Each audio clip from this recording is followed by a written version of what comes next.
Namaskar. Welcome to our special pre-budget show on Sansad TV. This is your host Manish Kumar. India is at an important inflection point, and despite the current global headwinds, India has outperformed many economies of the world. It is expected that India will continue marching on the growth trajectory of 7%, with government focus remains on infrastructure investment, additional reforms, and technology adoption. In fact, a report from Deloitte says India Inc. is confident of achieving the goal of becoming a $5 trillion economy. Last year, government had committed rupees 10 lakh crore for the national infrastructure pipeline, which includes roads, railways, and waterways. To talk on such important matters, we have two distinguished panelists here. Let me introduce Shailesh Pathak. He is the Secretary General of leading industry body of India, FICCI.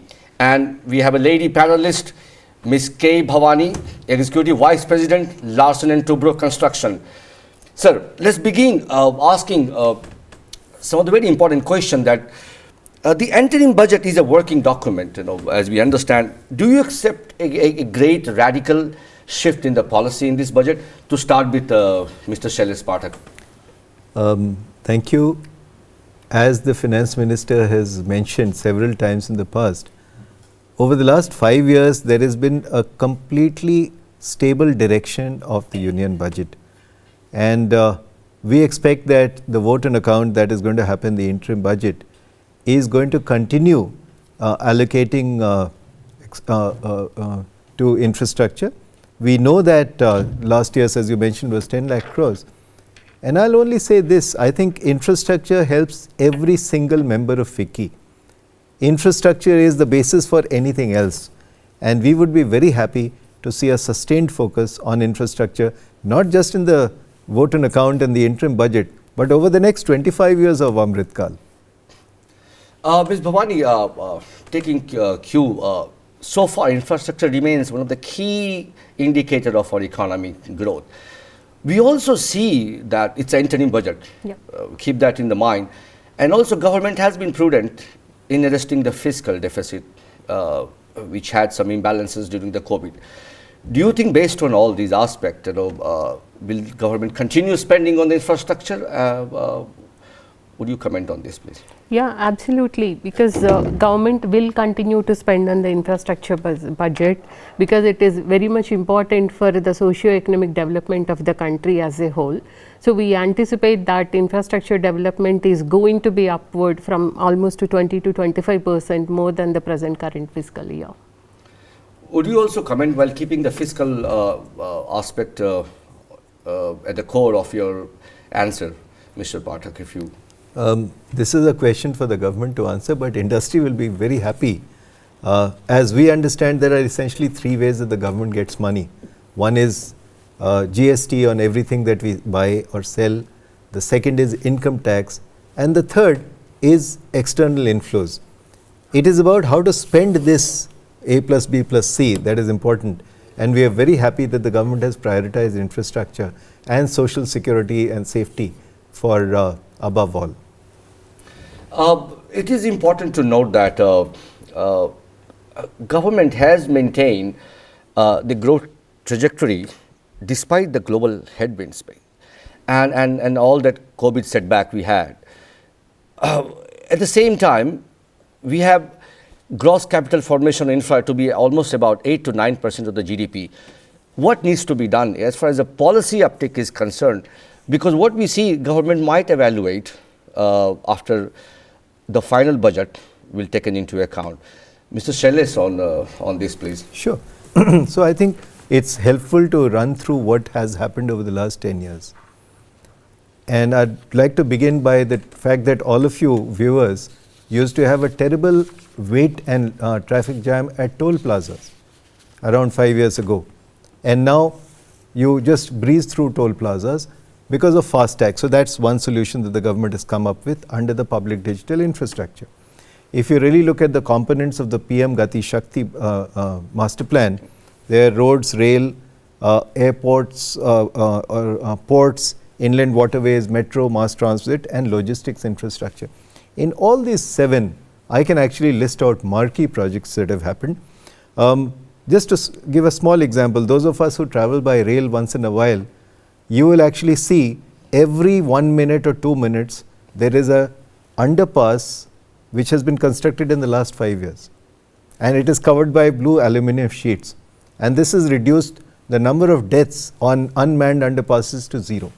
It's a huge thing. Most of us may not be aware, but this enables ease of doing business also for the people staying on both sides of the railway line. In highways, all of us have traveled in new generation expressways. Our airports have doubled in size, and the facilities there are ports. The turnaround time in ports has just become so much better than 10 years ago. Metros, I have some numbers. We've gone up from 248 kilometers of metros in 2014 to 895 kilometers today, and from 5 cities to 27 cities. And logistics infrastructure is now a special area of focus. How does this benefit everyone else? Of course, it benefits companies like Larsen & Toubro, where I was privileged to be part of. It benefits every other single industry, because unless we get the infrastructure right, the $5 trillion economy that we are steadily moving to, the 3rd largest economy in the world that we are definitely going to become, all the impact of that is going to be because of much, much better infrastructure. Finally, logistics is all about moving a person or a product from place A to place B in the least time and the least cost. And today, simple example, Coimbatore trucks to go to Ludhiana used to take 7 to 9 days. Now they do the trip in 2 days. That is the kind of efficiency that our economy is currently seeing. So, Ms. Bhavani, continue building on that. We have a larger aspiration. In fact, today, Finance Minister has talked about not the $5 trillion economy, but achieving almost $7 trillion economy by 2030. That requires a further policy uptick. Despite a robust spending, and so far infrastructure remains the key indicator and growth of our economic contribution. Having said that, what are the policies you think government should be focusing on? And you come from the industry, which is of course has a diverse stake in infrastructure. What's your take on this? Yeah, it's for development of the infrastructure. It's also important that we depend on the technology adoption and the research and development where our country is lagging at the moment. But also it's commendable on how much government is emphasizing the focus and thrust on digital infrastructure development and the last mile connectivity. We can see the first high speed rail which is being under implementation right now, and in the future, near future, some more lines are also anticipated. So like Mr. Shailesh has said, now next for 7 years, metro itself 175 to 200 kilometer per year per annum is going to be implemented in next 27 cities for 7 years continuously. And with this kind of last mile connectivity, also there is a focus on the skill development which Development Institute has been set up, and the Safety Institute which has been set up to focus on the quality and the safety of the infrastructure which we are going to develop, and financial fintech, wherein we are going to have a lot of startups which are going to come. Government is also focusing on that.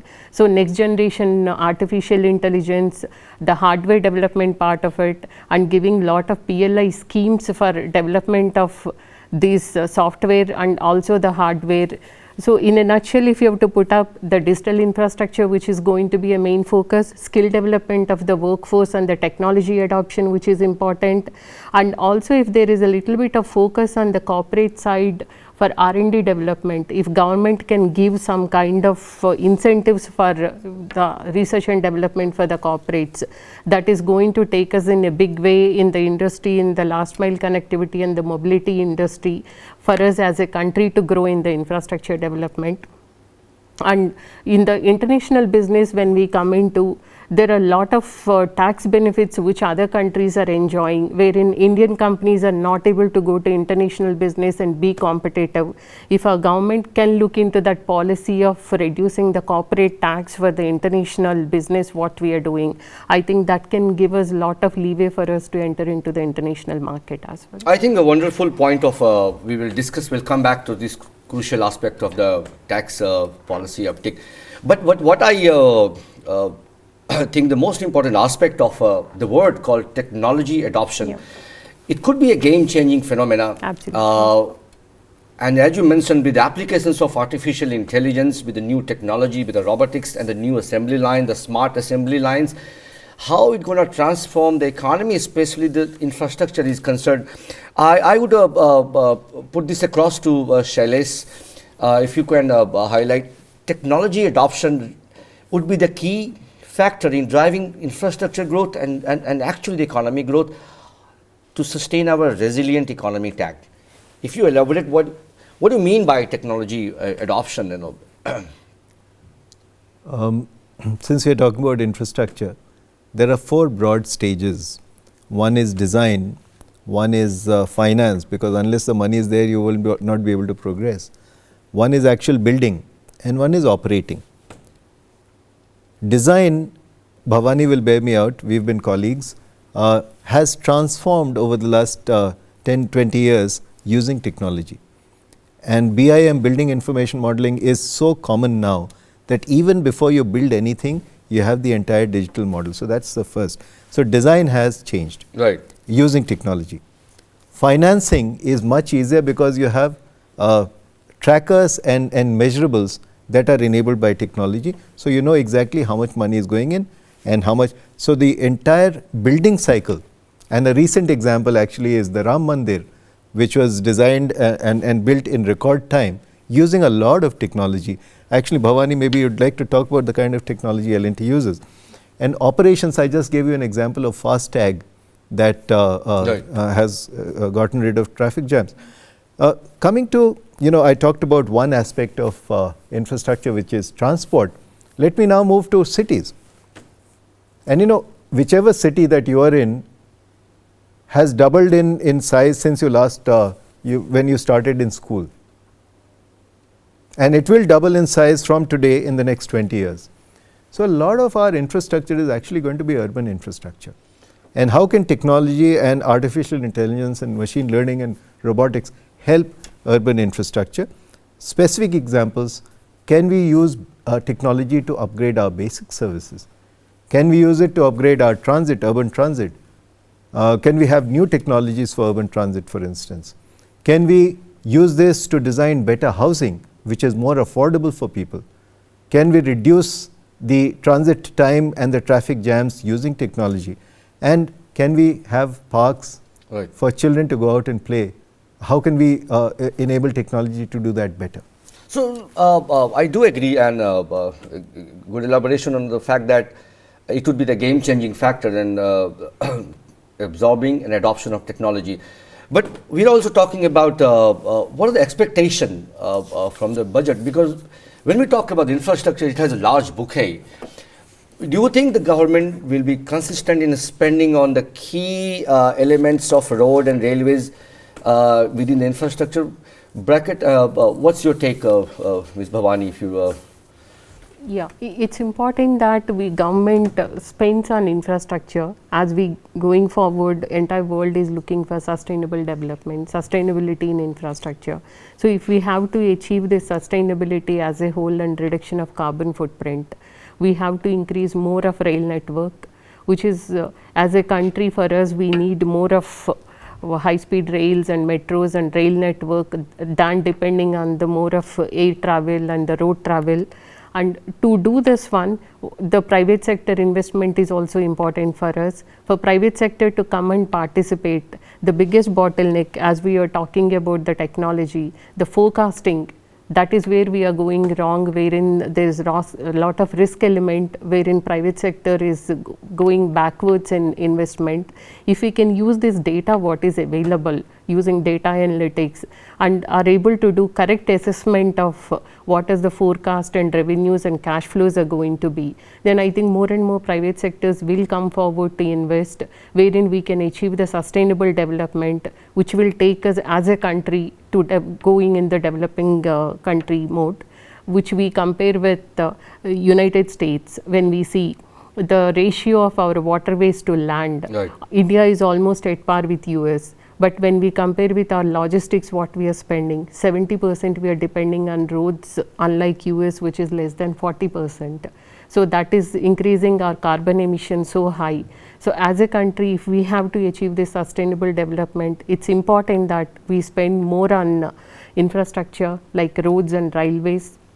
Roads, when we say, it's also important for us to have the last mile connectivity. In the roads we can use lot of electrical vehicles wherein this carbon footprint reduction can be achieved, and still continue to focus. In fact, we have lot of gap in the infrastructure development as of now. What our experts say, almost up to about 5% of GDP is what is our infrastructure spend gap what we have.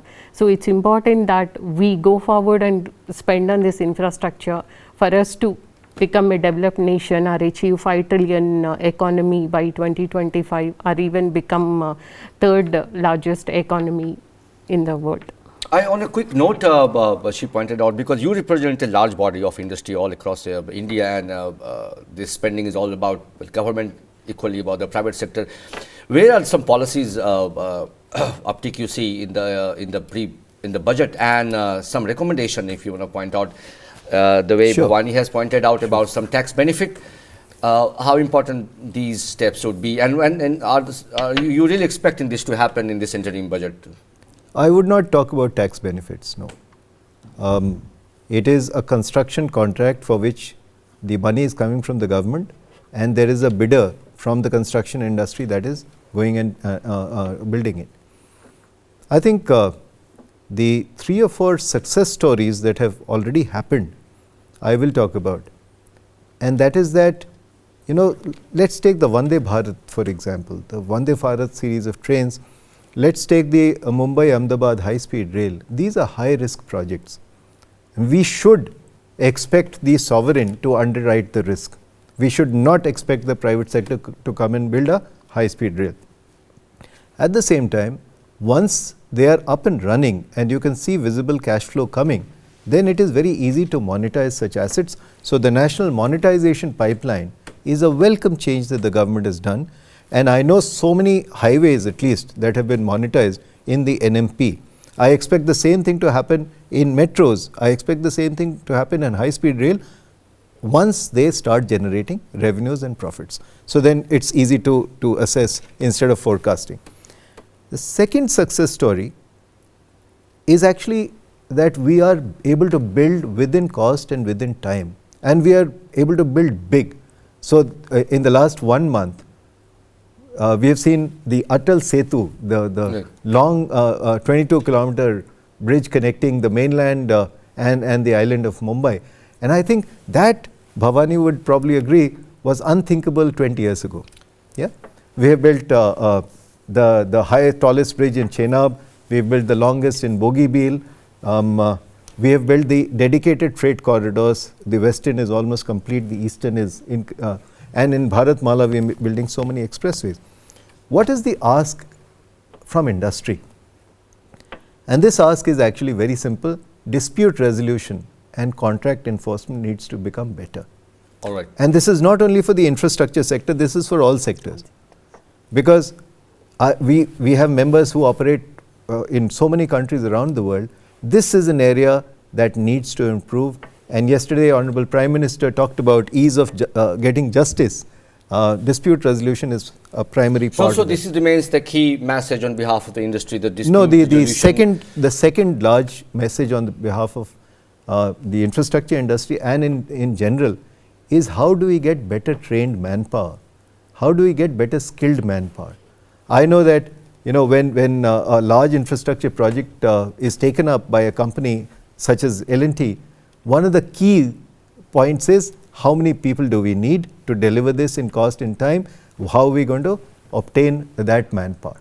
Certainly, I welcome your aspect, but we're going to talk about more of a key initiative of the government, and we expectation that will government continue spending on some of the important initiative, like we're talking about the PM GTI Shakti plan, which is expected to be evaluated. What's your take on Ms. Bhavani on this? You know, and how important you think the pre-budget? It's important for the budgetary allocations. You know. Yeah, Gati Shakti is going to be the order of the day and for the future as well. Gati Shakti, when all 16 ministries are involved, coming together from road to rail to airports to ports and other sectors, it is important that we focus on this Gati Shakti The focus has to remain on Gati Shakti last mile connectivity to reduce the logistics cost from present 14 to 15% of GDP to 8% of GDP in next 4 to 5 years time. So PM Gati Shakti is the integration in transport that was badly needed. So you have these 7 railways, highways, airways, ports, inland waterways, metros and logistics. They were not operating 15 years ago as one cohesive whole. And today that integration has happened, and hats off to BISAG-N and TP Singh. There are more than 100 layers in Gati Shakti, and this is all applications of space and data. What I would really suggest is, once this Gati Shakti portal is ready for use for the private sector, it should be opened up to all of us. Right now it's largely the government departments. Tomorrow it should be opened up to the private sector. That data is really going to convert into so that's expectation from the government. Well, and not immediately. We hope the budget will open some direction. Once it's ready, yeah. But largely also when you come back to the government has been very prudent as far as the fiscal situation is concerned. But at the same time, the spending and driving economy is very important for the government. In the whole ecosystem, when we talk about the banks and credit financing, how robust and how challenging this situation, if you see, and as far as the budget is also concerned, you think it would be easier to open credit performance? No, I think we were trying, in 2007, we were trying to feed non-veg food to veg people. We were trying to get the private sector to invest in high-risk projects. I think our current government has realized that that was not a good strategy. Our current government is saying that we will build it, and once it is built, we will monetize it, which is much better, because once you have built it, you know exactly how much toll is coming on the Atal Setu in Mumbai, and therefore you can offer it for monetization. If you had asked a private sector person to go and take a bank loan and build Atal Setu, it would never have done, right? In fact, there were, I think, around 15 years were wasted before Atal Setu was finally bid out in an EPC mode, and people are trying to do it on public-private partnership. Don't give non-veg food to veg people.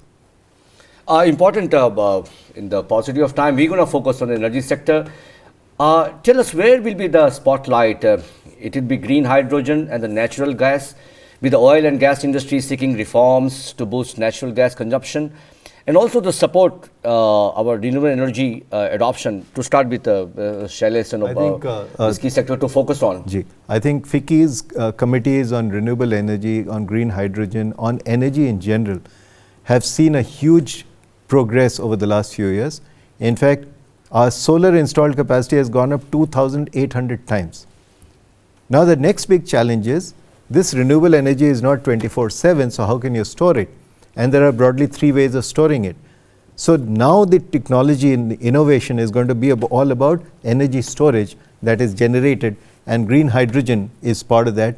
We see a very, very bright future ahead of us in the energy transition that's happening. And quite frankly, it is dangerous from a geopolitical standpoint for India to be so dependent on our imported petroleum. We must transit to more domestic sources. Renewables is one of the best. We touch upon one of the key important sector of infrastructure. This is the power sector, and it's commendable that our country is at the onset of a new cycle in the power sector due to number one, 3 circumstances we point out: is the resurgence in the thermal capital expenditure, the expansion in the renewable energy capacity, and third, which most important, is revival in the transmission capex over the year demand and increased manufacturing. You think this continue and going to spur the further growth? And if you see the major allocation in the budget, Mr. Shailesh, on this? I think the success story in the generation aspect is well acknowledged. The success story in the transmission aspect is also appreciated. The success story in the distribution aspect, we would like to commend the government. Today, there is a system in place that all the DISCOMs, the distribution companies, are actually ensuring that there is no unnecessary loss of electricity. That's a huge incentive for the generation and transmission. But a word here on electric vehicles. Right. You know, FICCI has a very active committee on electric vehicles, Sulajja Firodia Motwani is our chair. And the kind of transformation we've seen in the electric vehicles market in the last 5 years. Which I also would like to add, if I may interrupt, will the PI scheme be allocated to the battery manufacturing and storage capacity, which adds to the whole EV system? So you're right. So there are lots of pieces in that jigsaw. And to my mind, the two-wheeler and three-wheeler EVs are doing very well. Now the four-wheeler EVs, are electric vehicles, are coming into their own. I think the bigger challenge is range anxiety and the charging infrastructure. So if I have an electric vehicle for only 400 kilometers range, can I drive from Mumbai to Delhi in that?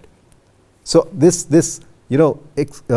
expansion of charging infrastructure across the country, and of course the FAME subsidies have really helped to bring the industry so far. We hope that similar incentives and encouragement will be available. Quickly on this, Ms. Bhavani, if you have a bigger expectation from the government, especially on these aspects. Like the Parliament Standing Committee has recommended, I think this FAME 2 should be extended further into two-wheelers also, and outlay also has to be increased from 10,000 to 50,000 crores of rupees. Like Mr. Shailesh has said, it's very much important that we have the charging stations, and also if possible to have the battery swapping, if not the charging stations everywhere. So that can help us in having more and more EV vehicles, and the government can have a focus on that. And you think government increased support for the PIL scheme, which has been a massive positive impact for manufacturing, especially electronics, should be diversified to other sectors? If you can point out possibly, and you see the policy side. So the PLI scheme is essentially for exports from India. And in the infrastructure industry, almost everything is for consumption in India. But we in FICCI would be very, we have seen the success story in electronics so far, of course, the building infrastructure for that matter. So many success stories in PLI. It is one of the best schemes over the last decade. And one of the major announcement is also about the launch of Parliamentary Suryodaya Yojana, which is very ambitious. Will it be a game changer for the renewable energy, and what are the expectations there? Bhavani on this, like solar how important energy. you think this step is there, and can we achieve this? Yeah, like solar energy, right now we are at 73 gigawatt, and by having the rooftop, what Prime Minister is foreseeing that we should have at least 1 crore of houses wherein rooftop solar panels have to be installed. From that, we are likely to reach about 20% of the solar generation capacity, and this can be a game changer going forward, because right now the energy deficiency what we have, which is possible to capture easily from this rooftop solar panels, which can give the low cost energy also to all the villages wherein we want to have the light in every village, what our Prime Minister is envisioning. That is going to be a game changer for us in the energy sector. Thank you very much. We wind up the show. Thank you very much for the guest coming here. This is Manish Kumar signing off.